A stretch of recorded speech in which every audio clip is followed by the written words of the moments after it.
অন্তর্বর্তীকালীন সরকার প্রধানের উপদেষ্টা হিসাবে শপথ নিয়েছেন শান্তিতে নোবেলজয়ী অর্থনীতিবিদ ডক্টর মোহাম্মদ ইউনূস। এই সরকারের উপদেষ্টা হিসাবে আরও ১৬ জন শপথ নিয়েছেন। তাদের কার কি পরিচয় জানব। শান্তিতে নোবেলজয়ী অর্থনীতিবিদ ডক্টর মোহাম্মদ ইউনূস।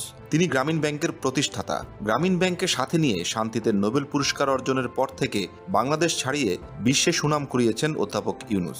ডক্টর সালেউদ্দিন আহমেদ একজন বিশিষ্ট অর্থনীতিবিদ, বাংলাদেশ ব্যাংকের সাবেক গভর্নর। তিনি ঢাকা বিশ্ববিদ্যালয় থেকে অর্থনীতিতে স্নাতক এবং স্নাতকোত্তর সম্পন্ন করে ডক্টর আসিফ নজরুল একজন লেখক, সংবিধান বিশেষজ্ঞ ও কলামিস্ট এবং ঢাকা বিশ্ববিদ্যালয়ের আইন বিভাগের অধ্যাপক। সৈয়দা রেজওয়ানা হাসান বাংলাদেশ পরিবেশ আইনবিদ সমিতি, বেলার প্রধান নির্বাহী এবং সুপ্রিম কোর্টের আইনজীবী। বীর প্রতীক খেতাবপ্রাপ্ত মুক্তিযোদ্ধা ফারুকী আজম। আফম খালিদ হাসান লেখক, গবেষক এবং হেফাজতে ইসলাম বাংলাদেশের সাবেক নায়েবে আমির। আদিলুর রহমান খান একজন আইনজীবী এবং সাবেক ডেপুটি অ্যাটর্নি জেনারেল। অন্তর্বর্তীকালীন সরকারের উপদেষ্টাদের মধ্যে রয়েছেন এএফ হাসান আরিফ।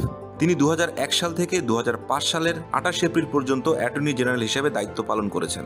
তৌহিদ হোসেন বাংলাদেশের অন্তর্বর্তীকালীন সরকারের একজন উপদেষ্টা এবং বাংলাদেশের একজন সাবেক পররাষ্ট্র সচিব। মোহাম্মদ নাহিদ ইসলাম বৈষম্য বিরোধী ছাত্র আন্দোলনের অন্যতম সমন্বয়ক। আসিফ মাহমুদ সজীব ভুইয়া বৈষম্য বিরোধী ছাত্র আন্দোলনের অন্যতম সমন্বয়ক।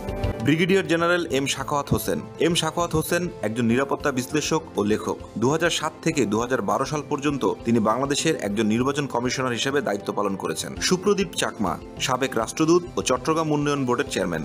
ফরিদা আক্তার বেসরকারি সংস্থার উন্নয়ন বিকল্পের নীতি নির্ধারণী গবেষণার নির্বাহী পরিচালক ও গণবিশ্ববিদ্যালয় ট্রাস্টি বোর্ডের সদস্য।